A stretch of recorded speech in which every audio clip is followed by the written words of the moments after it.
욥기 11장 11절부터 몇 절 읽어보도록 할게요.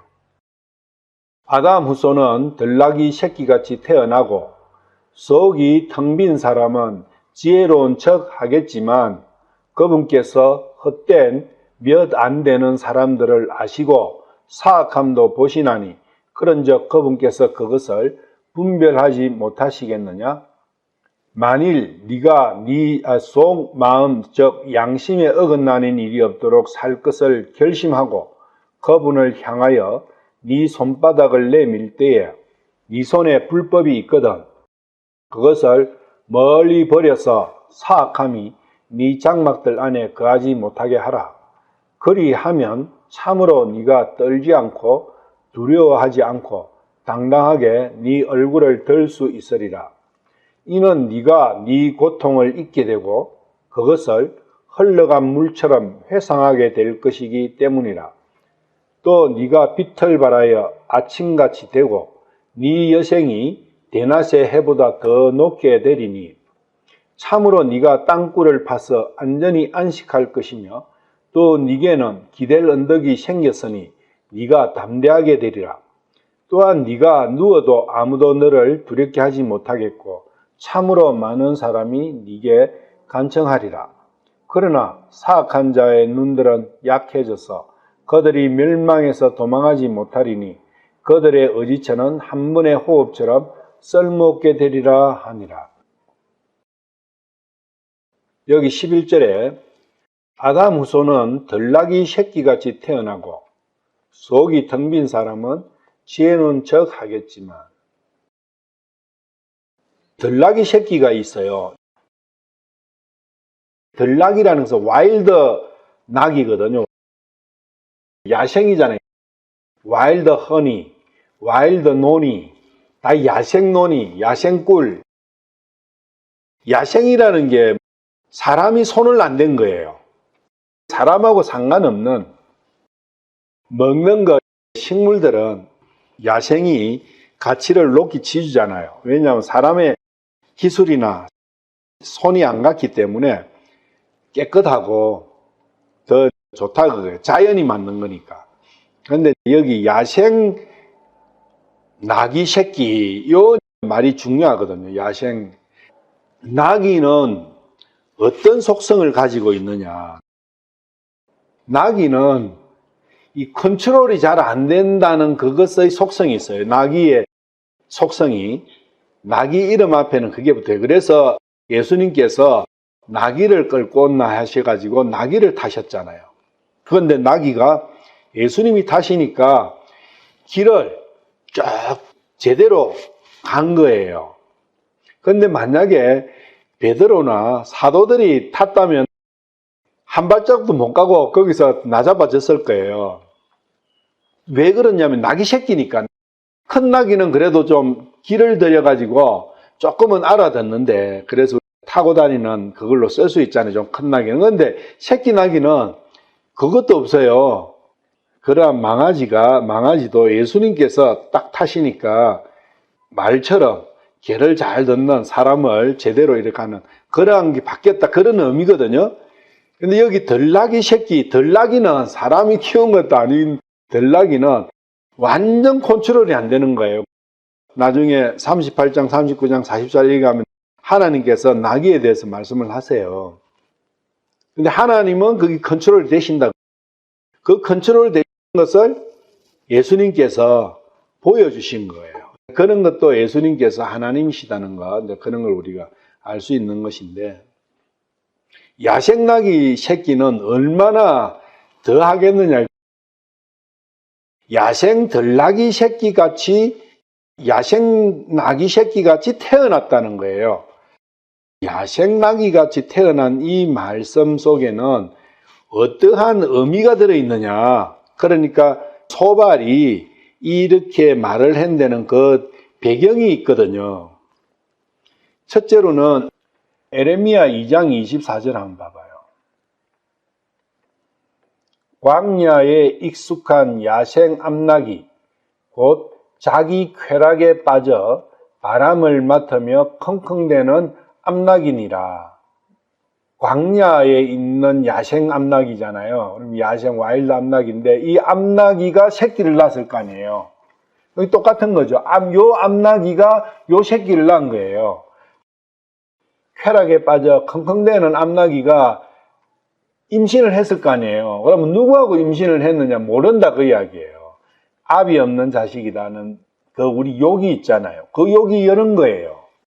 이러한 암낙이한테서 난 거예요. 이 들나귀 새끼가. 그러니까 첫째로는 앱이 없는 자식이다. 그러한 의미가 들어있는 것이고, 두 번째로는 암낙이 새끼, 암낙이 자체도 지 맘대로인데 야생 암낙이 새끼 낳았다고 새끼를 돌보겠느냐. 우리 여기 미녀가 작년에 새끼를 낳았는데 그걸 열심히 관찰을 했는데 그 새끼를 자기 몸보다 더 하게 자기는 뼈만 앙상하게 남지만 새끼는 통통하게 키우는 거예요. 젖을 먹이면서. 그리고 음식을 줘도 새끼들이 먹으면 안 뺏어 먹어요. 그런데 다른 새끼들은 다 어디로 가고 롱초라는 거 한 마리 남겨놨는데 세 마리는 가고, 어제 딱 봤는데 롱초가 가만히 앉아 있으니까 미녀가 롱초한테 가서 가려울 수 있는 데를 입으로 끌어주는 거예요. 이 잡아주는지 하여튼 입으로 케어를 해주더라고. 근데 미녀는 또 새로운 새끼를 뺐다 하는데, 그래서 그걸 보면서 참 진성이지만 저 모습이 하나님께서 넣어주신 그러한 각 짐승마다 고유의 어떤 그런 속성이 있잖아요. 그런 거 아닌가, 그런 걸 생각을 했는데, 근데 이 들나귀 새끼는 그런 게 없다는 거예요. 그래서 야생인 거예요. 가축하고 야생하고의 차이가 그런 부분을 생각할 수 있어요. 그래서 욥 보고, 욥 너는 애비도 누군지도 모르고, 그리고 너는 살면서 누구의 케어도 못 받고 하니까 지금 네가 엉망진창이구나. 그런 의미예요. 우리 욕할 때 엉망진창으로 사는 상대방이 한테 그런 욕 하잖아요. 그 욕이거든요. 그리고 속이 텅 빈 사람은 지혜로운 척 하겠지만 빈 깡통이 요란하고 빈수레가 요란하다지만 그 왜 요란하느냐, 지혜로운 척 바보가 아니라는 것을 나타내기 위해서 액션을 취한다 그 이야기예요. 그래서 말이 많다 그런 이야기죠. 속이 텅 빈 사람은 지혜로운 척 하겠지만, 그렇지만 여기서 나오는 들나귀 새끼같이 태어난다는 요 사람은 H120이에요. 그러니까 욥은 H120이 맞아요. 그런데 H120은 들나귀 새끼같이 태어난 게 아니고 하나님의 케어 손 안에서, 하나님의 손 안에서 태어난 거예요. 보호하심을 받아서. 욥도 그랬지만 예수님께서도 이 H120이에요. 사람의 아들 할 때 그 사람은 H120이거든요. 예수님 자신이 자신을 사람의 아들이다 이렇게 표현을 하셨잖아요. 그 사람은 H120이에요. 그래서 H120의 사람의 아들로 태어난 것은 들나귀 새끼같이 태어난 게 아니에요. 하나님의 보호 아래, 하나님의 손에서 케어받고 자란 거예요. 그래서 하나님의 속성을 가지고 있는 것이고 하나님께서 넣어주신 것인데 그것을 이렇게 표현을 한다는 거예요. 그리고 지혜롭게 보이는 사람, 여기 그런 게 지혜로운 척하는 이 텅 빈 사람, 속이 텅 빈 사람은 H376이에요. 그러면 H376은 남자, 남편. 그러니까 남편, 교회의 남편으로 예수님을 지칭할 때 H376이 쓰여져요. 이시. 이 사람은 이런 형태로 이야기를 하는 것이 자기가 알아서 할 수도 있고 몰라서 할 수도 있고 의도적으로 이렇게 할 수도 있겠지만 이 말 이면에는 사탄이 계속 넣어주고 있다는 거예요. 사탄은 이 의미에 대해서 다 알고 있는 거예요. 100% 알고 이 단어들을 쓰는 거예요. 소발의 입을 통해서. 결국은 예수님을 계속 깎아내리는 거죠. 구약이 말씀이 육신이 되신 분이다. 구약 말씀 전체가 예수님의 육신이 된 거잖아요. 예수님을 생각을 해야 돼요. 항상 구약의 모든 말씀의 이면에는 예수님하고 연결되어 있다는 것을 생각을 해야 돼요. 그렇지 않으면 구약은 엉뚱한 방향으로 가기가 좋아요. 쉽다고. 욥기 31장 15절. 나를 태 속에 만드신 분이 그도 만들지 아니하셨느냐? 한 분이 우리를 태 속에 짓지 아니하셨느냐? 그러니까 우리를 만드신 분은 하나님이시다는 거예요. 우리는 그냥 쉽게 생각하죠. 내 부모가 나를 만들었다. 만약에 내 부모가 나를 만들었으면 내 부모님이 나를 완벽하게 알고 있어야 돼요. 만들었으면 만드신 분이 다 알 거 아니에요. 컴퓨터를 한 개 만들었다. 휴대폰을 한 개 만들었다. 뭘 만들어요? 내가 이번에도 건조장이 다 망가져가지고 새로 만들었는데, 그래서 내가 뭔가를 만들면 나는 벌써 그 만든 것을 속속들이 알고 있어요. 다 알고 있어요. 그 원리부터 시작해서 어떻게 만들어졌고. 근데 우리 부모님이 나를 얼마나 아느냐 그 이야기예요. 그야말로 깜깜한 거죠. 그러니까 마음적으로나 정신적으로나 육체적으로나 똑같다는 거죠. 육체적으로도 내 부모님이 나에 대해서 얼마나 알아요. 내 머리카락 개수를 압니까? 내 세포의 수를 압니까? 내 장기들이 본질적으로 간은 어느 정도의 건강을 태어났고 앞으로 내 간이, 내 췌장이 어떻게 될까 어떻게 모르잖아요. 그리고 궁극은 그 자식이 몇 년 살 건지 몰라요. 그러니까 아는 게 한 개도 없다는 겁니다. 그러면 그분이 만든 게 아니잖아요. 우리 그런 거 깊이 생각을 해보면 의문이 생기게 되는 거예요. 그러면 나를 누가 만들었지? 이렇게. 나를 만드신 분은 하나님이시다는 거예요. 문제는 하나님께서 다 만드셨는데 정성을 들여서 수고를 하셔 나를 다 만드셨는데 낳자마자 누구 소유가 돼버려요? 낳자마자 사탄의 소유가 돼버리는 거예요. 왜? 첫 조상이 선악과를 먹었기 때문에 그 문제가 생기는 거죠. 그렇다면 일반적으로 보면 저거 내가 만들어 봤자 낳자마자 완성된 제품이 되자마자 남의 자식이 내 원수의 자식이 돼버릴 건데 하나님은 아세요. 근데 왜 하나님께서 만드셔 태어나게 하셔? 욥기 3장에 봤잖아요. 태에서 나오는 것을 무릎이 먼저 받았지 않느냐. 젖이 먼저 가서 빨리지 않았느냐. 그런 거 없었으면 죽었다. 그런데 그걸 하나님께서 그것도 다 하신 거예요.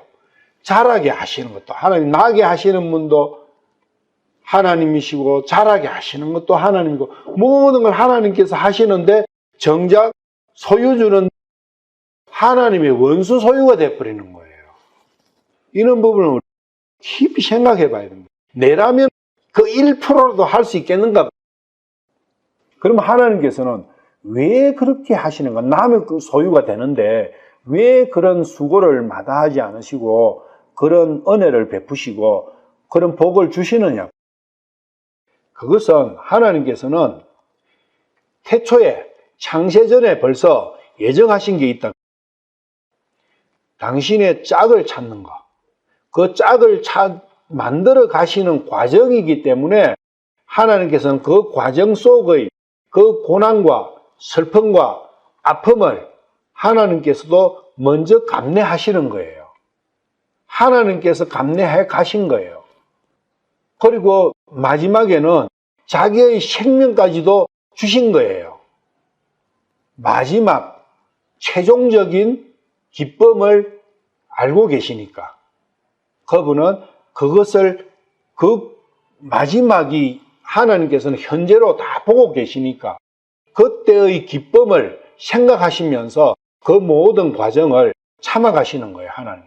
그러니까 욥의 인내가 참 좋다 하지만 진짜 인내가 좋으신 분은 하나님이시다. 우리 주님, 우리 예수님이시다는 거예요. 거기에 사랑이 있고 인내가 있고 믿음이 있고 그런 거예요. 하나님의 믿음, 그게 예수님에게서 그것이 나타났잖아요. 그 믿음이. 그래서 우리가 예수님의 믿음을 본받는 거예요. 예수님께서도 나를 따라라. 그렇게 해주신 게 있기 때문에 나를 따라라, 나를 믿어라 이렇게 하시는 것이지 한 개도 안 해주시고 불쑥 어느 날 요사이 한국에 또 그런 거 많더만요. 자식을 낳자마자 어디 내팽개 치뿌린 거예요. 그러니까 도망가 버렸어. 엄마가 도망가서 남의 남자하고 가서 죽든 살든 가서 살아버린 거예요. 그런데 나중에 그 자식이 유명하게 돼서 돈이 많이 있어. 그때 30년이나 40년 후에 나타나가 내가 네 엄마다 하면서 적반하장으로 자기의 권리를 주장하는 그러한 부분들이 참으로 여러 번 이렇게 나와요. 그런데 하나님께서 그러신 분이 아니라 하나님께서는 그 처음부터 다 해주시는데 정작 자기는 아무것도 누리지를 못하는 거예요. 그렇으면서도 계속 그 자식을 위해서 희생, 봉사, 하여튼 표현할 수 있는 모든 것을 하나님께서 다 해주신 거예요. 궁극에는 자신의 목숨을 주신 거예요. 그런 분이 우리의 하나님이시고 나의 창조주시고 그리스도시다. 마태복음 16장 13절. 예수님께서 가이사라 빌립보 지방에 들어오사 자기 제자들에게 물어 이르시되 사람들이 나 곧 사람의 아들을 누구라고 하느냐 하시니, 이게 사람의 아들이 이 사람이 H120이에요. 아담이라고. 결국 베드로가 주님은 그리스도십니다. 사람의 아들을 그리스도, 하나님의 아들이시다. 예수님께서는 자신을 숨겼잖아요. 사람의 아들이라고. 그런데 믿는 사람은 하나님의 아들이십니다. 예수님은 자신을 사람의 아들이라고 하셨는데 믿는 사람은 실제는 하나님의 아들이라는 거예요. 이 고백이 중요하다는 거예요. 그분이 하나님의 아들이시면 그분은 그리스도신 거예요. 시편 8장 4절. 사람이 무엇이기에 주께서 그를 생각 속에 깊이 두시나이까? 사람의 아들이 무엇이기에 주께서 그를 찾아오시나이까? 하여튼 사람의 아들, 이게 나올 때 사람은 H120이라는 거야. 에스겔 2장 3절. 그분께서 내게 이르시되 사람의 아들아, 내가 너를 이스라엘 자손 곧 반역하는 민족, 나를 반역한 민족에게 보내노라. 그들과 그들의 조상들이 내게 범법하되 바로 이날까지 그리하였나니. 하나님께서 에스겔에게 이렇게 하는 거예요. 사람의 아들아, 이렇게 말씀하세요. 근데 이게 킹 제임스 영어 성경을 한번 봐봐요. 여기 보시면 son of man, 여기에 son을 s를 대문자로 했어요.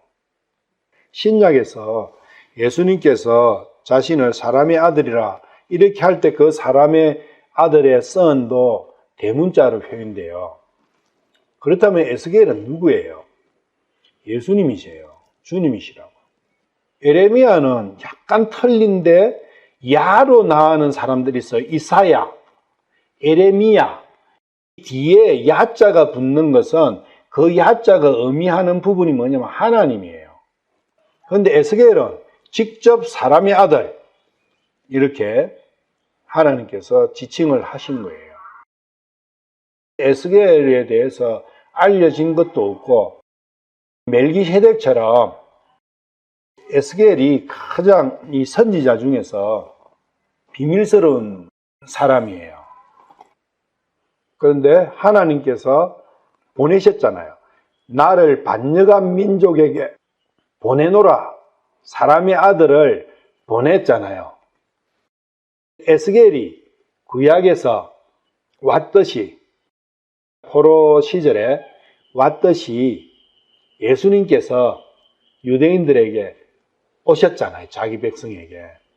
똑같은 대칭적인 데 에스겔서의 전체 쭉 맥락이 예수님께서 3년 반 동안 하신 그 맥하고 일치되리라는 것은 자명한 이치죠.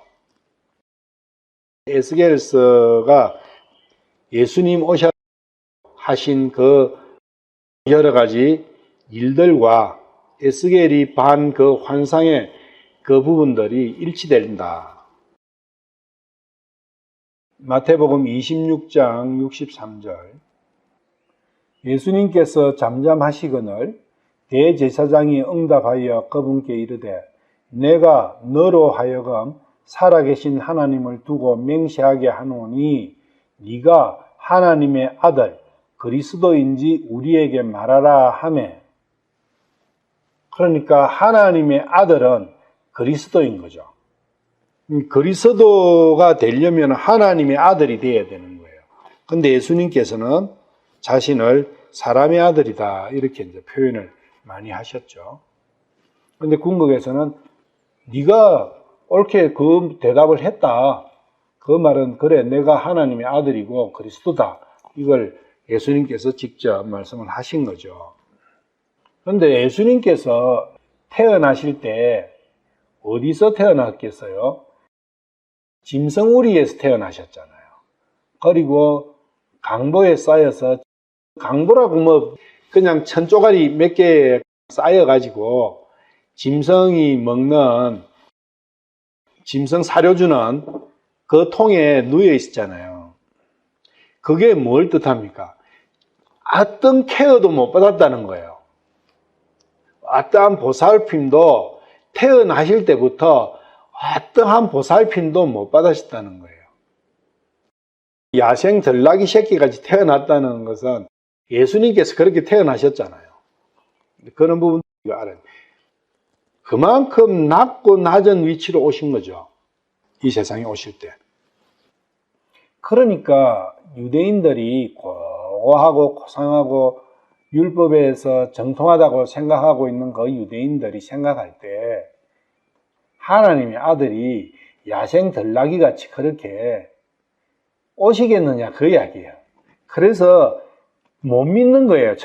예수님께서 내가 그리스도, 내가 하나님의 아들이라고 하셔도 못 믿는 거예요. 결국은 십자가에 매달죠. 근데 그 십자가에 매달한 제목이 지가 하나님이라 했다. 그래서 신성모독이에요. 결국은 신성모독으로 처형을 하셨어요. 그럼 신성모독이 피조물이 내가 하나님이다. 내가 창조주다. 이래 하면은 그게 신성모독이거든요. 피조물이. 근데 예수님은 진짜 예수님께서 하나님이 내가 하나님이다 하신 거예요. 그 부분은 아마 다음에 13장이나 이렇게 하면 한 번 더 구체적으로 나올 거예요. 시편 39편 5절. 보소서 주께서 내 날들을 한 뼘만큼 되게 하셨사오니 내 시대가 주 앞에는 없는 것 같사오며 참으로 모든 사람은 최선의 상태에서도 전적으로 헛될 뿐입니다. 요 헛된 거하고 그분께서 헛된 몇 안 되는 사람들을 보시고 이게 헛된 거하고 같은 의미예요. 창세기 1장 2절에 공하다, 비어있다. 그거는 그 말씀이에요, 이게. 그분께서 헛된, 앞에 보면 속이 텅 빈 사람이 나오잖아요. 그 속이 텅 빈다는 게 배인, 헛된. 그것을 사람에게 표현할 때는 헛된 사람이다. 알맹이 없는 사람이다. 그렇게 표현을 많이 하죠. 그래서 하나님께서는 헛된 몇 안 되는 사람들을 아시고, 헛된 사람이 몇 있다, 간간히 있다, 그 있는데 그 중에 대표자가 요 너다 이거예요. 근데 시편 39편 5절에 봤지만 누가 헛되요?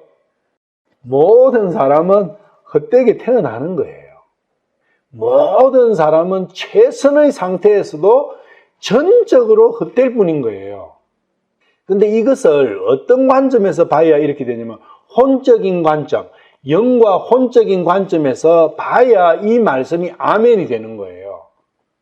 근데 소발은 육신을 보니까 요렇게 보는 거예요. 몇몇 사람이 요렇게 보는 거예요. 이 소발이 다리 2개 없는 사람, 봉사나 뭔가가 하여튼 육신이 불구자가 된 사람을 보면 이런 비슷한 표현들을 하겠죠. 이것도 육신이 억만진창이잖아요. 육신을 보고 판단하면 모든 게 본질적으로 잘못되게 돼 있어요. 오류가 된다. 자기한테도 오류고 남한테도 오류고 어떤 판단도 올바른 판단이 나오지를 않는 거예요. 여기에서 5사람이 있거든요. 여기서 대화를 서로 하늘에서는 하나님과 하나님의 천사들과 또 하나님을 보필하는 천사들과 하나님을 떠난 마귀 사탄과 사탄의 천사들이 있지만 땅에서는 5명이 있는 거예요. 욥, 그리고 욥 친구 사이, 엘리오 5명이 있잖아요. 근데 욥 혼자만 헛되다고 하는 거예요. 그래서 몇 안 되는 4명은 훨씬 더 많잖아요. 그래서 몇 안 되는 강간이 있다고 표현하는 거예요. 욥 너 같은 존재가 강간이 있는데 그러면 이 세상에서 2000년간 하나님을 믿고 간 사람 중에서 엄청나게 많은 사람들이 믿는 사람들이 있었지만 참으로 하나님의 뜻에 맞게끔 믿은 사람은 그야말로 강간이 있은 거예요. 엉터리로 믿는 사람들이 제대로 믿는 사람을 이렇게 표현하는 거예요. 100명 중에 1명이 못된 놈이 끼가 있다 해도 하나님께서 그것을 분간 못하겠느냐? 그 1명을 쪽집게로 탁 뽑아내지 못하겠느냐? 충분히 뽑아내. 하나님이 그런 안목 없으시고서 다른 사람들은 얼굴이 삐까번쩍하고 반짝반짝 빛나고 한데 욥 너는 몸이 그걸 내도 찾아내는데 하나님 못 찾아내겠어? 지금 그런 이야기예요. 그러니까 하나님도 외모를 보고 판단하시는 분이라고 이야기를 하고 있는 거예요. 욥이 여기에 대해서 대답을 13장 가면 해요. 13장 한번 가볼까요? 13장 8절. 너희가 그분의 외모를 용납하려 하느냐? 이 말씀은 그게 아니고 너희는 그분께서도 외모를 보신다고 하느냐? 이게 외모를 가지고 판단하신다고 생각하느냐? 하나님은 마음을 가지고 판단하시는 분이에요. 욥은 그 이야기를 하고 있어요. 12장, 13장 여기서. 근데 친구들은 오직 보이는 거 그걸 갖고 판단하고 재단하고 이야기를 하고 있죠. 13절. 만일 네가 속마음 즉 양심에 어긋나는 일이 없도록 살 것을 결심하고 그래 결심했어. 옛날 테리버의 프로그램이 있었죠. 그래 결심했어. 그분을 향하여 네 손바닥을 내밀 때에 손바닥을 내밀고 하나님 앞에 손바닥을 내밀면서 항복합니다. 손바닥을 내밀 때는 항상 손바닥이 위로 가야 돼요. 상대방한테 보여야 돼요. 손바닥을 상대방한테 보이지 않고 항복하면은 상대방이 총을 쏴버려요. 그래서 항상 손바닥을 내 손 안에는 무기 아무것도 없습니다. 손바닥을 내밀 때에 네 손에 불법이 있거든. 그것을 멀리 버려서 손바닥을 내미는데 보니까 내 손에 창이 조그마한 창이 숨겨져 있네. 예를 들면 그걸 버려라. 버려서 사악함이 네 장막들 안에 거하지 못하게 하라. 그러니까 네가 깨끗하게 손도 털고 몸 안에 뭐 묻은 거 있는지 다 털고 씻고 깨끗이 비누로 씻고 한 연후에 이런 이야기죠. 13절과 14절 같이 봐야 돼요. 그렇게 네가 깨끗하게 되면, 그래서 15절 그리하면, 그래서 네가 깨끗하게 되면 참으로 네가 떨지 않고 두려워하지 않고 당당하게 네 얼굴을 들 수 있을 기다. 그 이야기를 하는 거죠. 16절 이하의 그러한 행복이 다시 너에게 찾아올 거다. 그것을 이야기를 해주는 거예요. 그게 그게 소발이 요업한테 해주는 조언의 결과예요. 이렇게 하면은 이렇게 될 기다.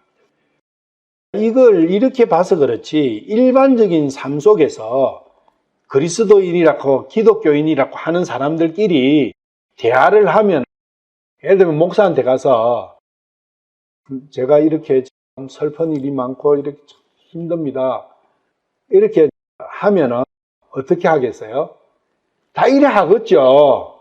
이 이야기 할 거 아니에요. 그래 하면 네가 슬픔도 가시지고 다시 너희 집에 행복이 찾아올 거야. 잃었던 돈도 좀 그거 하고. 그러면은 이게 뭐 어떤 거요?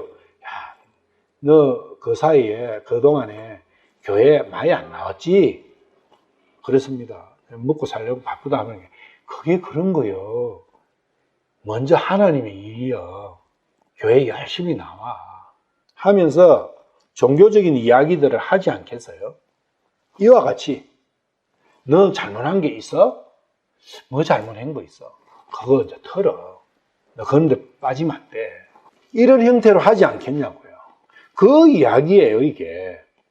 엄청난 많은 이야기들이, 이 이야기가 지금도 아마 오늘 일요일이니까 오늘 훨씬 더 많은 이야기들이 나올 거예요. 공개석상에서도 나올 거고 개인적으로도 나올 거고. 이 조언, 이 충고잖아요. 말씀 속에서 충고한다고 하면서 이 이야기가 나올 거라고. 온통 설교가 이런 이야기잖아요.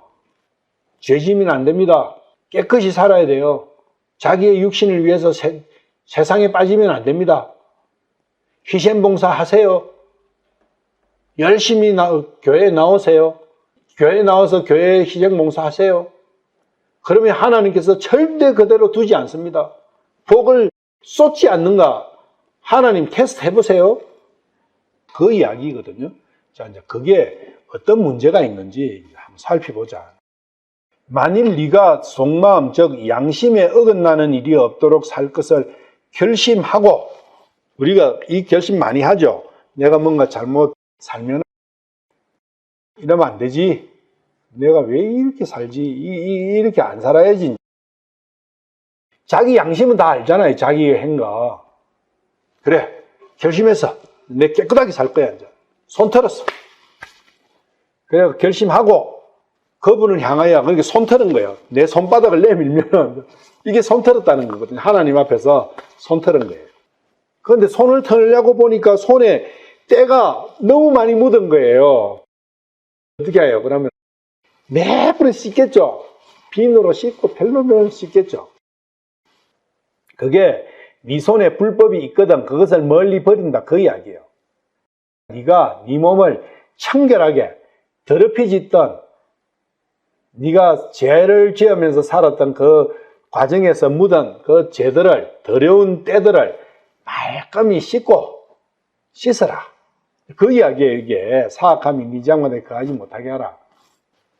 사기치가지고 번 돈을 그 사람한테 돌려준다든지 그거 나쁜 일 아니죠. 죄를 지었으면 그 죄를 정리를 하는 게 나쁜 건 아니에요. 그런데 문제는 불법이라는 거예요. 여기에서 범법이라면 맞아요. 그런데 불법이라는 거예요. 이 불법은, 양심인 이 불법은 사탄의 독이잖아요. 이 사탄의 독은 내가 제거가 안 돼요. 그런데 자기는 제거가 됐다고 생각하는 거예요. 여기서 문제가 생기는 거예요. 첫 번째로. 그러니까 자기가 모든 걸 깨끗하게 됐다고 생각하니까 자기가 당당하게 되는 거예요.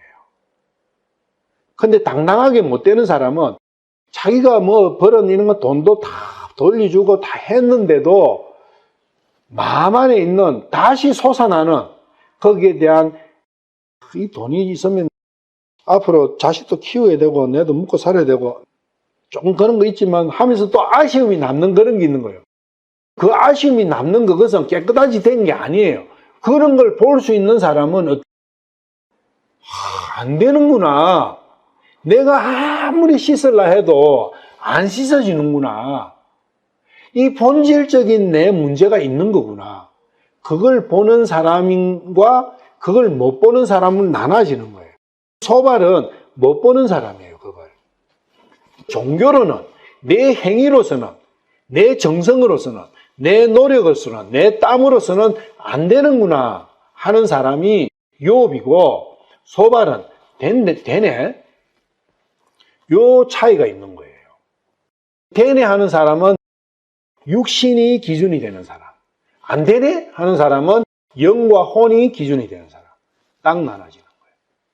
하늘의 기준에 내가 맞추느냐, 나를 하나님의 기준에 맞춰가지고 판단을 해보느냐, 아니면 땅의 기준을 가지고 내를 판단해보느냐에 따라서 결과가 완전히 정반대로 나오는 거예요. 성경 말씀은 하늘에서 온 말씀이잖아요. 하늘의 기준이라고요. 하늘의 기준에 맞춰야죠. 항상. 땅의 기준에 맞춰야 돼요. 그래서 하늘 것은 보이지 않는 거다. 혼과 영에 대한 이야기죠. 창세기 6장 5절. 하나님께서 사람의 사악함이 땅에서 크고 또 그의 마음에서 생각하여 상상하는 모든 것이 항상 악할 뿐임을 보시고, 여기서 중요한 것은 마음에서 생각하여 상상하는 모든 것, 요거요. 마음에서 생각하여 상상하는 모든 것. 요게 양심이에요. 양심의 발로라고 이야기하죠. 그래서 양심의 발로에서 나오는 모든 것은 always, 항상 악한 것밖에 없다. 악은 죄를 만들어내잖아요. 악은 죄의 뿌리예요. 영양분이라고. 그러니까 인간의 행동이 사악한 행동밖에 안 나오는 거죠. 마음이 먼저 악한 거예요. 요 마음이 악한 요 부분은 바뀌지가 않아요. 그럼 마음은 악한데 행동은 선하게 얼마든지 할 수가 있어요. 그게 위선자다. 그게 예수님 시대에 예수님께서 질책하신 바리새인과 서기관과 율법사와 사두개인들, 제사장들과 그런 사람들이잖아요. 특히 그리고 마음에서 생각하고 상상하는 모든 것, 이 양심, 이 속마음에서 나오는 모든 게 악하다. 주님, 제가 악밖에 없군요. 아멘. 맞습니다. 이렇게 하는 사람하고 나는 이 악을 제가 할 수 있어. 나는 안 악해. 이렇게 하는 사람하고 나눠진다. 이것이 구약에서 마음에서 생각하여 상상하는 요 말씀하고 대칭되는 것이 신약에 오면 양심으로 표현된다. 단어가 구약에는 양심이 없잖아요. 근데 양심이 없는 거예요. 먹으면서 바로 양심이 생겼는데 창세기 3장에서 벌써 생겨버렸는데 구약에서는 표현이 이렇게 되어 있다. 양심. 신약에 오면 양심이라고 컨사이언스라고 딱 표현이 되어버리죠. H3820으로 표현되는 것은 양심이다. 요한복음 8장 9절 한번. 그들이 그것을 듣고는 양심의 가책을 받아 나이가 가장 많은 자로부터 시작하여 마지막까지 하나씩 빠져나가며 오직 예수님만 남았고 그 여자는 한가운데 서 있더라. 여기에 양심 있죠. G4893으로 표현되는 이 양심이 히브리 성경으로 바꾸면 H3820이래요. 이 H3820이 양심이에요.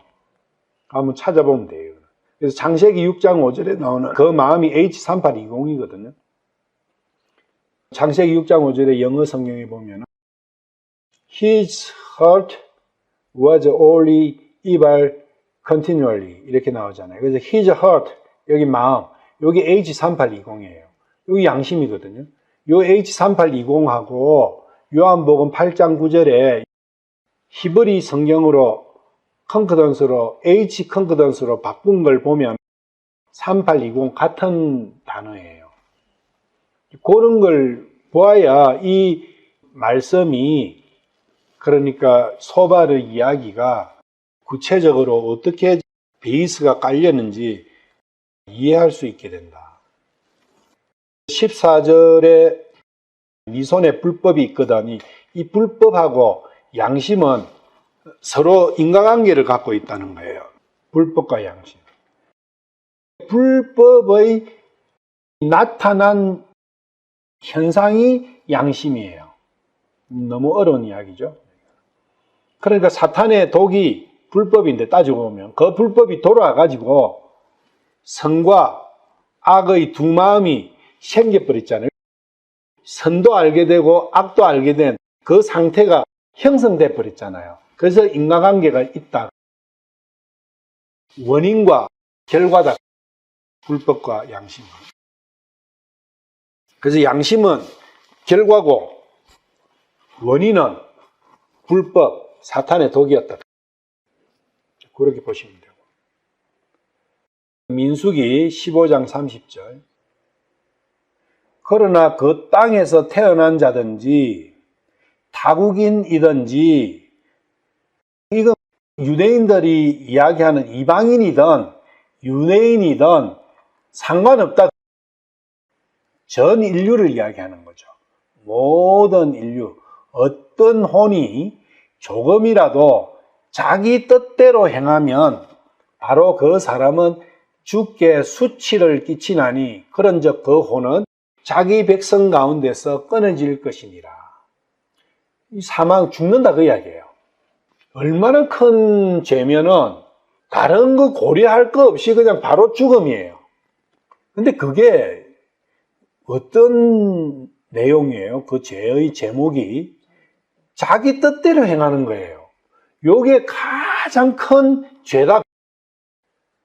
근데 우리는 자기 뜻 안에서 아니 내가 선하게 살았는데 여기 결심하잖아요. 결심 13절에 속마음 즉 양심에 어긋나는 일이 없도록 살 것을 결심했어. 요거 하는 그게 바로 죽는 최고의 중죄다.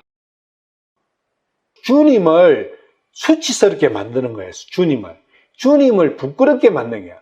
그리고 어떤 다른 성경에는 그거야말로 하나님을 깎아내리고 하나님을 비난하고 하나님을 폄하하는 일이다. 그렇게 표현되어 있는 성경들도 있어요. 그 단어를 여기서는 수치를 끼친다 이래놨는데 그 표현에 따라서 해석에 따라가 그렇게 그렇지만 하여튼 하나님을 부끄럽게 만들고 하나님을 욕보이는 거예요. 왜 자기 뜻대로 하는데 내가 나쁜 짓 하는 것도 아니고 좋은 일 하는 거라고 나는 생각하는 거 좋은 일인데 선한 일인데 그게 왜 주님께 수치를 끼치냐. 여기에서 보면 자기 뜻대로 행하는데 자기 뜻대로 행하면서 악을 행하는 사람은 주께서 이거 아니잖아요. 선을 행하는 사람이든 악을 행하는 사람이든 자기 뜻대로 행하면 다 그것은 똑같이 주님을 욕보이는 거예요. 차등이 없는 거예요. 내 생각에 선이고 악이지 하나님께서 중요한 것은 그거 아니다. 네 뜻대로 했다는 그것이 중요한 거예요. 포인트는. 왜 그래요? 11절에서 그랬잖아요. 하나님께서는 나를 만드셨고 태어나게 하셨고 태어나신 이후에 죽지 않고 살 수 있도록 모든 조치를 해주시는 것은 그분이다. 그분 때문에 지금 오늘 여기에 내가 있는 거예요. 그래 해주신 분이 내가 해달라 했은 것도 아니고 오직 하나님의 스스로 사랑 안에서 해주신 거예요. 그냥 먼저 아시고 창조주께서 그래 해주셨는데 피조물이 자기 멋대로 사는 거예요. 우리가 이걸 자기 뜻대로 행하는 게 자기 멋대로 사는 거예요. 자기 좋은 대로 사는 거예요. 자기 생각에 좋은 대로 사는 거예요. 아이, 나는 악 안 좋아. 나는 이 죄 짓는 거 싫어. 나는 선하게 살래. 그래서 남 똥 닦아주고, 우는 애 있으면 가서 돌봐주고, 배고픈 사람 있으면 내가 한 숟가락 못 먹더라도 주고 나는 그렇게 살래. 그거나 내가 이렇게 배고픈데 남 부자 없어? 내가 좀 탈취할 거 없나? 사기칠 거 없나? 그거나 하나님 앞에서는 같다는 거예요. 기준은 자기 뜻대로 했느냐, 하나님의 뜻대로 했느냐의 문제다는 거예요. 구약의 다윗의 이야기, 특히 다윗의 일에 보면 우리가 볼 때는 악같이 보이는데 하나님의 명령대로 하면 어떤 사람도 죽여버리는 거예요. 여호수아가 가나안을 정복할 때 하나님이 뭐라 했어요? 부녀자든 어린이든 노약자든 할 걸 싹 다 처리해버리라. 근데 우리가 보면 너무한 거잖아요. 아니, 그 전쟁하는 장정들만 죽이면 되지. 근데 그 뜻대로 해야 되는 거예요. 내 생각대로 하면, 거기 보면 자기들 생각대로 해가지고 동물들은 살리고, 여자들도 살리고, 그 자기 생각이잖아요. 그것이 주님을 부끄럽게 하고 주님을 욕보이게 하는 거예요. 그거 없애라. 근데 그것이 양심이라는 거예요. 그게 양심의 작용이에요. 우리는 양심에서 좋은 생각에서 사는 그것이 하나님의 뜻에 맞게 산다고 생각을 하고 있어요. 그러면 하나님께서 너희 양심대로 살아라. 예수님께서도 오셔가 너희들 속에 좋은 생각 있지 않냐. 그 좋은 생각대로 살아. 내가 뭐 입 아프게 할 거 없어. 이래 하셨겠죠. 하나님이 그걸 모르시겠어요? 사람 마음 안에 선도 있고 악도 있다는 걸 모르시겠어요? 그리고 선을 행하려고 하는 그 욕망도 있다는 걸 모르겠어요? 다 아세요. 내보다 더 잘 아세요. 근데 나는 정작 하나님이 모르는 걸로 생각하는 거예요. 하나님 그래 했지만 선하게 사는 이게 나쁜 거 아니잖아. 하나님은 선과 악을 이야기하시는 게 아니라 내 말대로 사느냐, 네 마음대로 사느냐, 그것을 말하고 계시는 거라고.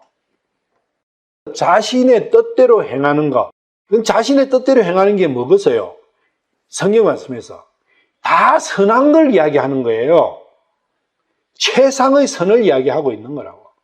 자신의 뜻대로 하는 이 말 안에는 도둑질, 간음, 살인, 강도, 사기 이런 걸 자기 뜻대로 한다는 거 아니에요. 인간이 생각할 때 최고의 선한 가치를 가지고 자기의 생각대로 결심해서 나는 이렇게 살 거야 하는 그것을 이야기하는 거예요. 그래서 그것이 양심의 작용은 좋은 거 하고 싶죠. 선한 거 하고 싶잖아요. 선을 하고 싶지 악을 하고 싶은 마음이 어디 나와요? 안 나오죠. 선을 하고 싶은 그 마음의 작용은 육신적 행위 중심이고 종교적이고 그것이 욥 친구들의 이야기다는 거예요. 그거야말로 하나님을 욕되게 만드는 거다. 하나님께 수치를 끼치는 그거 하나님을 저주하는 거잖아요. 그래서 이렇게 하면 하나님을 저주하게 되는 거예요. 목적이 이루어지는 거죠. 사탄의 목적이 이루어지는 거죠. 하나님을 욕보이는 것은 하나님을 저주하는 거잖아요. 하나님이 슬퍼하게 하시는 거.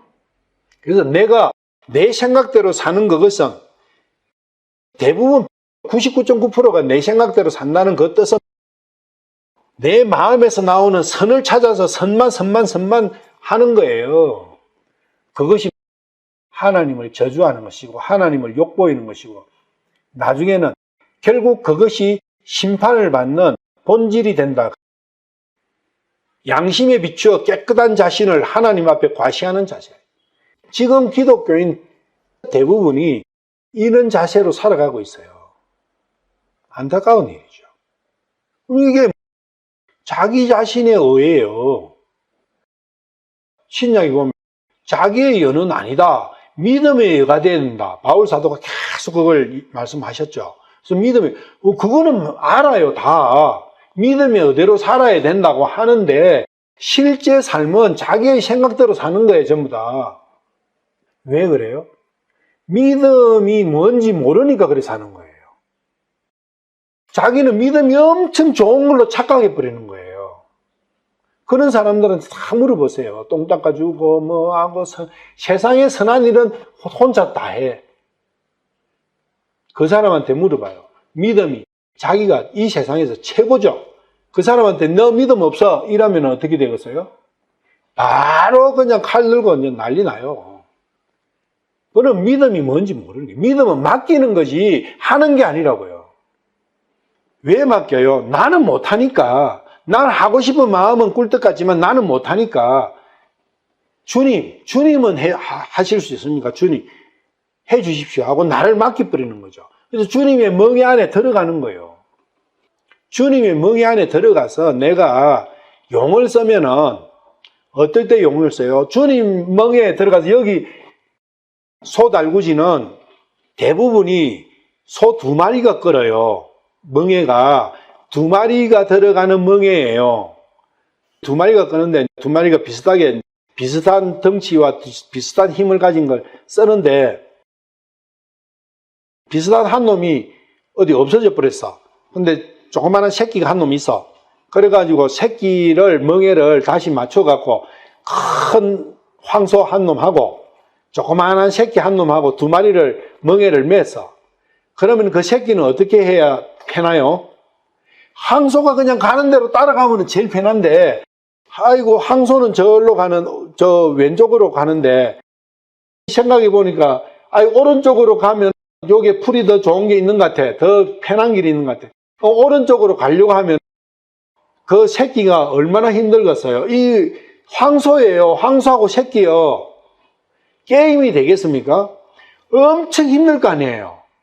그게 종교생활이에요. 종교생활이 힘들어요. 그것은 예수님의 멍에를 맸다고 하면서 예수님은 믿음의 멍에로 가는데 나는 행위로 가려면 반대로 가야 되잖아요. 예수님은 서쪽으로 가는데 나는 동쪽으로 가려고 하니까 그게 게임이 되겠습니까? 안 되는 거예요. 그러니까 하는 일마다 안 되는 거예요. 너무나 힘든 거예요. 그 사람은 멍에를 같이 맨 거예요. 그런데 되는 거예요. 되네. 그 사람은 예수님과 같은 멍에를 안 맨 거예요. 자기 혼자의 멍에만 맨 거예요. 거기서 판가름 나는 거예요. 같은 멍에를 메고도 육신이 있으니까 좌로 가려고 하는 힘이 있어요. 그렇지만 예수님의 멍에가 있기 때문에 가는데 그게 크면 클수록 부대낌과 힘듦은 더 크겠죠. 그래서 애당초 포기해버리는 게 제일 편한 거예요. 왜? 예수님께서는 항상 최선의 길을 가시니까. 그게 믿음 아니에요. 자기가 양심에 비춰 자기는 선하고 올곧고 깨끗하다. 이런 사람들의 자세가 어떻게 했습니까? 하나님 앞에서 당당하겠죠. 죄스러운 게 죄를 지은 게 없는데 자랑 쓰는 것밖에 없는데 훈장밖에 없는데 그냥 앞뒤로 훈장은 앞에 많이 다는데 종교인들은 좌에 위에 뒤에다가 온통 훈장을 주렁주렁 달고 있는 거예요. 10월 1일 날 곧 10월 1일 되네. 국군의 날 하잖아요.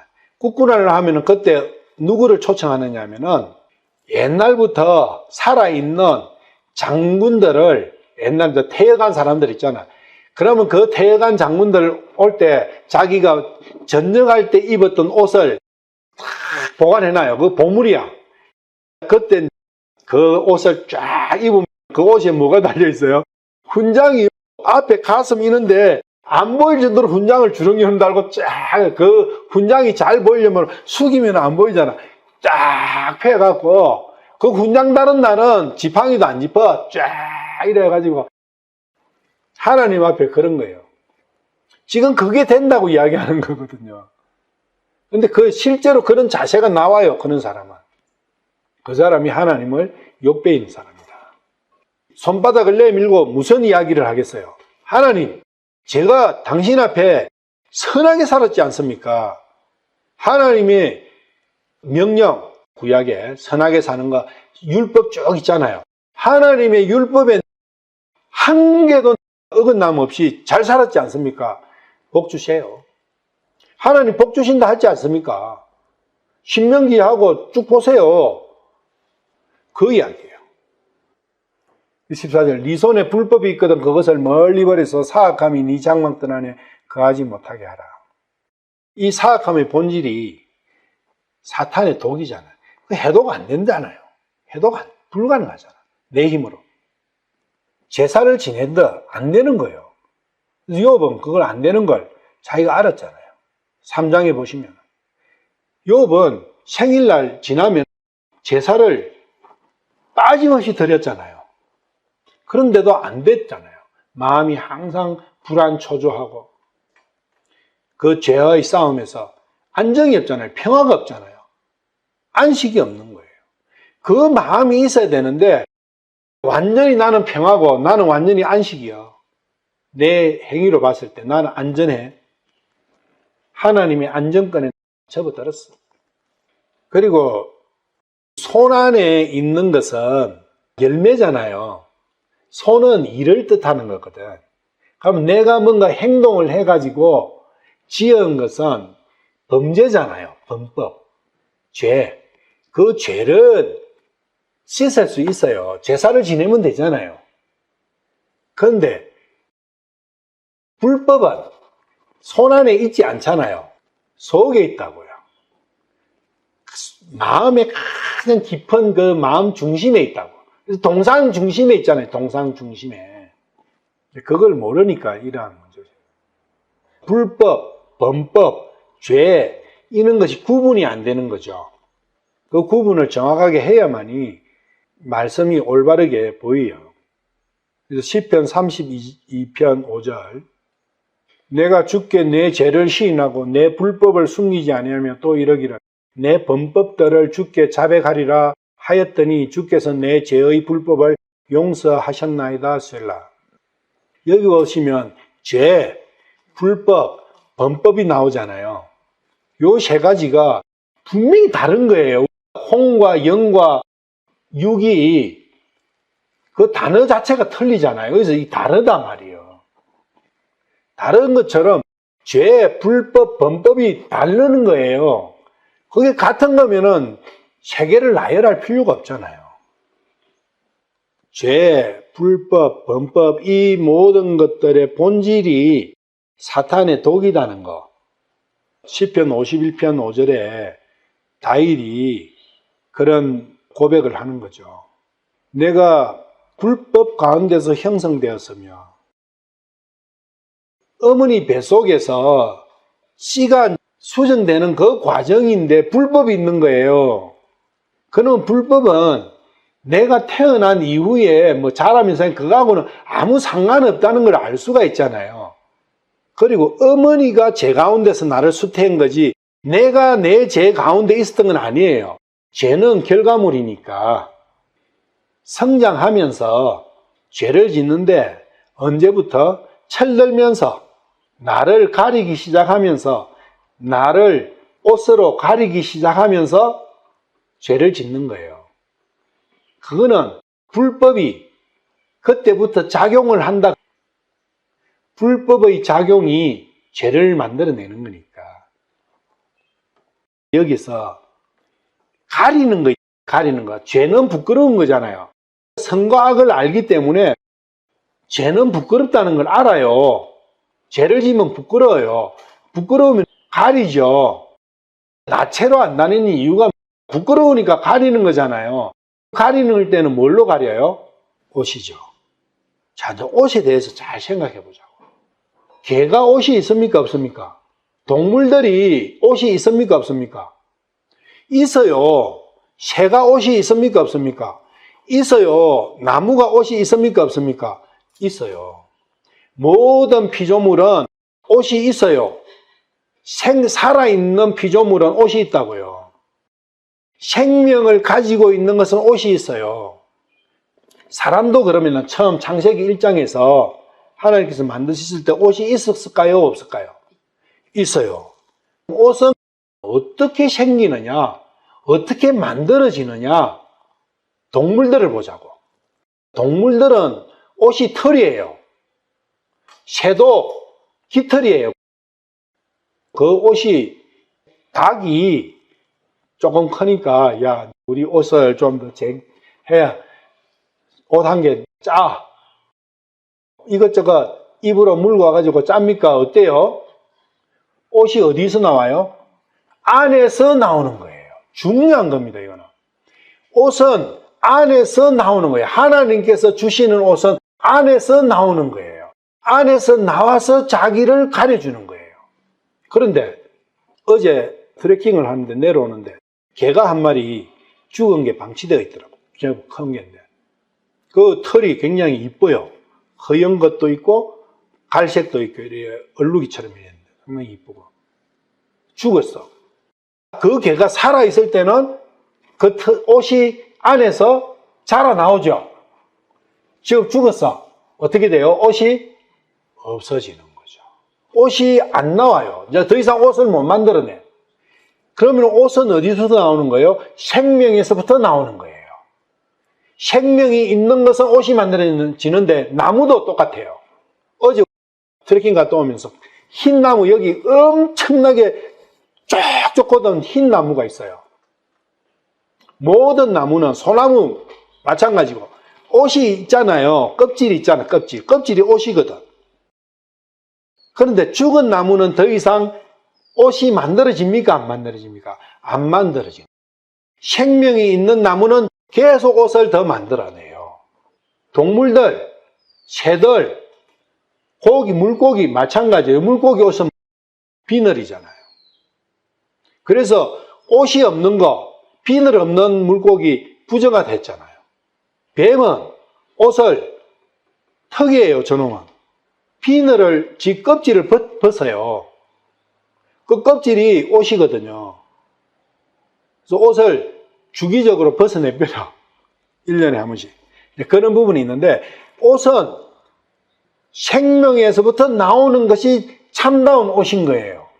그런데 아담과 이브가 옷을 잃어버렸잖아요. 왜요? 1장에서는 생명이 하나님께서 주시는 하나님의 생명이 속에 있었잖아요. 혼이 살아있었잖아. 그때는 그 혼이 옷을 속에서 냈잖아요. 그게 뭐예요? 빛이다 그 이야기예요. 속에 에너지가 있으니까 속에서 빛을 발산해. 그거보다 더 좋은 옷이 이 세상에 어디 있느냐 그거예요. 빛은 몇 가지 색깔이 혼합된 거예요. 빨주노초 파남보 7가지.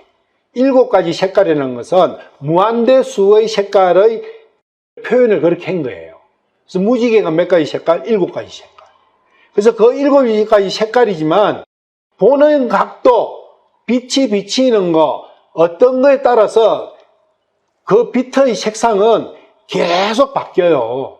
그 외부 환경에 따라서 계속 바뀐다고. 우리 옷을 갈아입을 필요가 없어요. 너무나 아름다운 빛으로 계속 변화하니까. 우리는 한 가지 옷만 입기 싫잖아요. 그래서 칠민조처럼 계속 갈아입죠. 그런데 인간만이 속에서 옷이 안 나와. 그래서 밖에서 옷을 취하는 거예요. 그런데 그 옷은 불완전한 거죠. 옷 해 입는 존재는 사람밖에 없어요. 다른 피조물은 하나님께서 주신 그 생명이 만들어낸 옷으로 그냥 만족하고 사는 거예요. 근데 사람만이 옷을 잃어버렸기 때문에 스스로 해 입어야 되는 거예요. 그게 생명이 없는 거예요. 그래서 혼이 생명을 얻으면 그 혼이 나중에 육신이 생명을 얻고 하면 속에 에너지가 차서 빛의 옷이 복구가 되잖아요. 그게 예수님께서 변형상 위에서 보여주신 육이 부활했을 때의 우리의 모습을 보여주신 거예요. 불법 때문에 옷을 잃어버린 거예요. 그 옷이 있다는 것은 내 안에 무한대의 에너지가 들어와 있다는 거예요. 그러면 내가 할 게 아무것도 없는 거예요. 내가 원하는 모든 것은 다 할 수 있는 거예요. 왜? 에너지가 무한대니까. 그래서 불법은 내가 뭐 어떻게 한 그거 내하고 아무 상관없이 그냥 내가 받은 거예요. 이 불법이라는 게 어원이 뭐냐? H577이라고 H205인데 감겨 있는 상태. 뭐에 감겨 있어요? 뱀한테 감겨 있잖아요. 그리고 구불구불한 상태. 오락가락 상태. 주님께서 마지막 날 심판 때 오실 때 회리 바람 가운데서 오세요. 그럼 회오리 바람은 확 돌아가는 바람이잖아요. 왜 그 바람을 불었어야 되겠어요? 회오리 바람을. 감겨 있는 걸 풀려면 반대 방향으로 확 불어버리면 풀리잖아요. 분명히 그 회오리 바람의 방향은 뱀이 감한 방향하고는 반대 방향일 거라고. 그래서 그 힘을 주님의 힘에 의지해야 돼요. 100%. 그래야 거기에서 자유롭게 되는 거예요. 15절. 그리하면, 그래서 네가 스스로 선한 행위하고 마음에 결심해가지고 네 마음 먹은 대로, 네 마음에 시키는 대로 선하게 살고 그렇게 하면 참으로 네가 깨끗하게 되면 참으로 네가 떨지 않고 두려워하지 않고 당당하게 네 얼굴을 들 수 있으리라.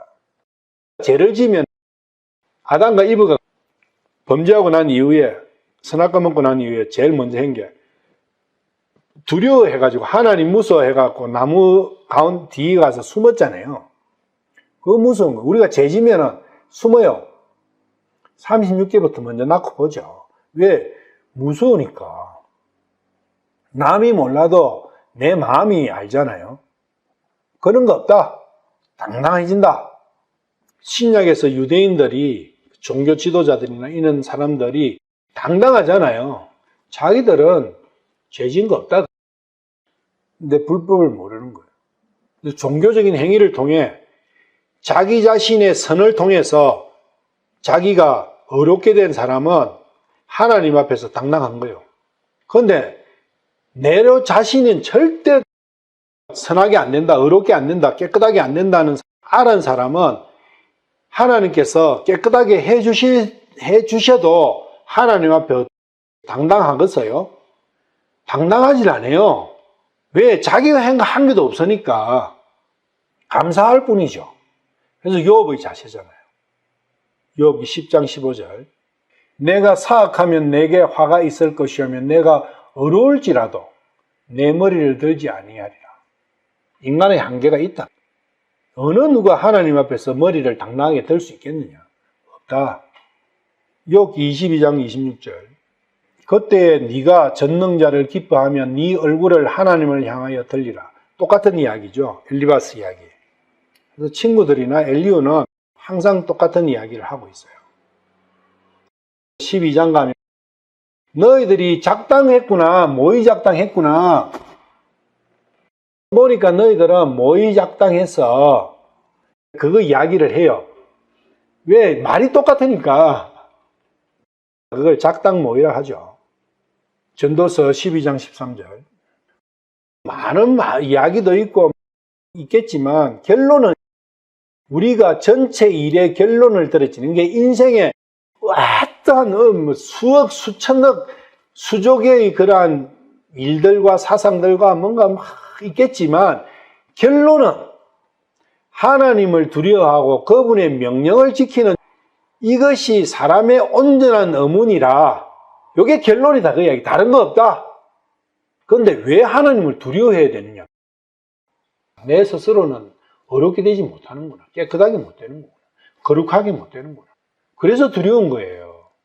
근데 그것이 내 자신이 아무래도 안 되는구나 하는 그걸 모르는 사람은 왜 하나님을 두려워해야지? 내가 하나님을 죄를 짓나? 사람 앞에 죄를 짓나? 잘못한 게 뭐 있다고 내가 하나님을 두려워해야 되나? 하나님을 두려워해야 될 이유가 자기한테 있냐 그 이야기죠. 왜 하나님을 두려워해야 되느냐? 자문해봐라고요. 자기한테. 남한테 이야기할 거리 없어요. 자기한테 자문해. 왜 하나님을 두려워해야지? 그리고 내가 하나님을 두려워하는 이유는 또 뭐냐? 그런 부분도 12장, 13장에 가면 나와요. 하나님을 왜 두려워하는가? 왜 두려워해야 되는가? 무엇 때문에 두려워해야 되는가? 창세기 22장 12절. 아브라함의 이야기죠. 그가 이르되 네 손을 그 아이에게 대지 말라. 너는 아무 일도 그에게 하지 말라. 네가 네 아들 곧 네 유일한 아들을 내게 아끼지 아니하였으면 네가 하나님을 두려워하는 줄 내가 이제 아노라 하니라. 이 두려움은 믿음으로 가는 첫걸음이죠. 믿음의 순례 여행을 가게 하는 동력이 이 두려움에서 나온다는 거예요. 하나님을 두려워함으로써. 그래서 하나님 앞에서 당당할 사람은 없는데 서발은 이런 이야기를 하고 있다. 16절, 이는 네가 네 고통을 잊게 되고 그것을 흘러간 물들처럼 회상하게 될 것이기 때문이라. 이 땅에서 육신 속에서 사는 삶에서 불행하지 않다고 생각하는 사람은 참으로 어리석은 사람. 그리고 불행이 참 많다 그거예요. 행복하지 못하다는 거예요. 그 왜 행복하지 못한가? 내가 왜 슬프고 뭔가가 이게 힘들고 어렵고 싸우고 찢이고 뽑고 갈등하고 왜 이래 해야 되는가? 그걸 생각을 해봐야 된다는 거예요. 고통을 잊는 것이 능사가 아니다는 거예요. 어떤 고통이 주어지면 그걸 잊으려고 잘 잊기, 그 고통을 극복해버리고 그 고통을 넘어가 버리려고 하는 장치들을 내 안에 많이 개발을 해놨어요. 그래 하면 안 된다. 그 고통이 주어지면 그 고통을 맞닥뜨려야 되는 거예요. 맞닥뜨리고 피하지 말고 그 고통의 본질을 생각을 해야 되는 거예요. 그래 함으로써 내 불법에 대해서 정확하게 알 수 있는 거예요. 그런데 친구들은 엿보고 그걸 못하게 하는 거예요. 고통 잊어버려. 고통을 잊어버리고 그 고통의 본질을 생각 안 하게끔 만들어버리는 거예요. 그게 사탄의 전략이다. 예를 들면 사랑하는 자식이 병들어 버렸어. 고칠 수 없는 병이 들었어. 그러면 어떻게 해요? 하나님, 이 고통이 왜 왔습니까? 이 아프다는 거. 죽는 거는 뭔가요? 이래 할 게 아니고, 아프고 병원에 가면 환자가 넘쳐나지. 그리고 사람은 어차피 죽는 거 아니야? 이런 형태로 그러한 상황을 합리화시켜버리고 일반화시켜버리고 넘어가는 그런데 우리는 엄청 발달되어 있어요. 그래 하면 안 된다. 어떤 슬픔이 오고 어떤 안타까움이 오고 어떤 힘듦이 올 때 이 힘듦은 왜 오는 건가? 이것의 본질이 뭔가? 그러면서 점점 깊이 가다 보면 내가 아담의 후손이라서 그렇구나. 아담의 형상 때문에서 그렇구나. 거기에 도달하게 된다는 거예요. 아담의 형상 때문에 그렇구나. 그리스도의 형상, 주님의 형상으로 바뀐 사람은 그게 없다는 것을 말씀에서 가르치니까. 그리고 그것이 흘러간 물들처럼 회상할 거 아니다. 욥 23장 10절. 그러나 내가 가는 길을 그분께서 하시냐니 그분께서 나를 단련하신 뒤에는 내가 금같이 나오리라. 단련은 고통을 통해서 단련이 되는 것이지 행복을 통해서 즐거움을 통해서 기쁨을 통해서 단련되는 거 아니다는 거예요. 왜? 고통을 통해서 단련되는 이유는 그 고통을 통해서 생각하니까. 근데 행복할 때는 생각 안 해요. 그냥 그 행복을 즐길 뿐이지. 그런데 뭔가 문제가 딱 오면 생각을 해보는 거예요. 그 속에서 그 고통이 또 다른 고통을 낳고 하면서 생각이 생각을 낳고 생각을 낳으면서 더 깊은 자기 성찰을 하게 되는 거예요. 그런데 고통이 왔는데도 그 고통을 잊어버리는, 고통을 그냥 바이패스하는 그러한 시스템을 가지고 바이패스 해버리면 연단을 받을 길이 없는 거예요. 그 사람은 구제할 수 없어요. 하나님께서는 그 고통을 통해서 구제해 주시려고 고통을 주셨는데, 고통을 허락하셨는데, 경제적이거나 사회적이거나 건강이나 이 모든 것은 불행의 가장 본질은 선악과의 독 때문에 그랬고, 그 독이 이 고통을 오는데 하나님께서는 왜 그러면 그걸 사랑하시는 자식이라 하면은 왜 허락하시느냐? 내가 그 본질을 사탄에 속아서 반역을 하고 하나님을 떠난 그 본질을 알아라고. 그리고 하나님께서 나에게 어떤 존재이신가를 알아라고 그런 고통을 주셔가지고 연단을 시키는 거예요. 그래서 결국에는 정금같이 나오게 하시려고 그런 아픔을 주시고 힘듦을 주시고 내가 내 자신이 가지고 있는 자신감, 그런 거 없어져야 되는 거예요. 그런 걸 없어져야, 그게 불순물이거든. 그래서 연단은 두드려가 그 불순물 빼는 과정이에요. 그 불순물이 빠지고 나면 제일 마지막에 남는 건 뭡니까? 나는 아무 쓸모없는, 쟤보다 더 쓸모없는 존재군요. 그래서 쟤 위에서 회개하는 거예요. 나는 쟤입니다.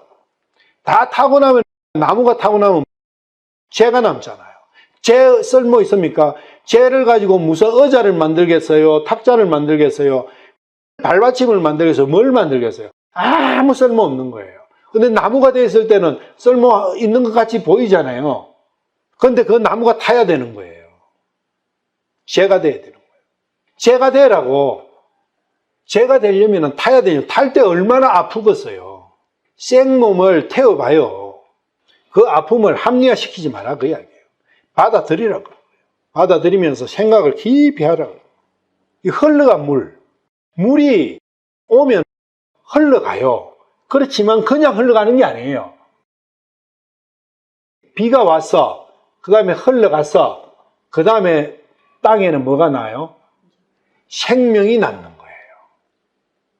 물은 흘러가지만 그 흘러가는 과정에서 생명을 남기는 거예요. 이자는 그걸 모르는 거예요. 그게 하나님의 섭리고 은혜다는 거예요. 회상할 게 아니라 거기서 생명을 취해야 되는 거예요. 타락한 이후에 왜 이 인간 세상이 약육강식의 동물농장이 되었느냐? 선악과 때문에 그런 거예요. 사탄이 지배하니까 그런 거예요. 사탄의 지배 세상에서는 동물농장이 당연한 거예요. 왜? 사탄 자기의 속성이니까 그게. 약육강신이. 약한 놈은 강한 자한테 자 미키는 것은 당연한 것이다. 너도 강하게 되라. 가난한 거 싫어? 너 부자 돼. 그 사탄의 이야기예요. 사탄의 논리라고. 동물농장이라는 영화를 한번 보시는 거 좋아요. 유명한 영화예요. 동물농장. 완전 약육강식이죠. 이게 무슨 사랑이 어디 있고. 동물농장의 특징이 뭐냐? 사랑이 없다는 거예요. 오직 자기만 있는 거예요. 자기의 행복만 있는 거예요. 이 세상이 동물농장 아니에요? 그 동물농장에서 사탄에 의해서 사육당하고 있으면서 뭐가 행복이 있겠느냐? 흘러간 물은 흔적을 남기지만 물은 흘러가지만 생명을 남긴다는 거예요. 그리고 그 물은 끊임없이 순환하는 거예요. 끊임없이 순환하면서 끊임없이 생명을 주시려고 하는 거예요. 근데 그 생명을 안 받아들여요. 하나님께서는 지치지 않으시고 계속 생명을 이렇게 물을 순환시키시면서 왜? 물은 고이면은 썩어버리니까. 그게 하나님이 일하십니다. 그 이야기예요. 아버지께서 지금까지 일하시니 나도 일하는 거다. 예수님께서 오셨잖아요. 그래서 자기 배에서 영생수가 쏟아주시잖아요. 그 영생수가 쏟기고 있어요. 지금도. 흘러가지만 또 쏟아져요. 흘러가지만 또 쏟아져요. 왜? 이 땅에서 생명을 쏟아나게 만들어야 되니까. 그런데 그 생명수를 그냥 흘러가는 물이라고 생각하고 추억이라고 생각하면 안 된다 그 이야기예요. 오늘은 여기까지 할게요.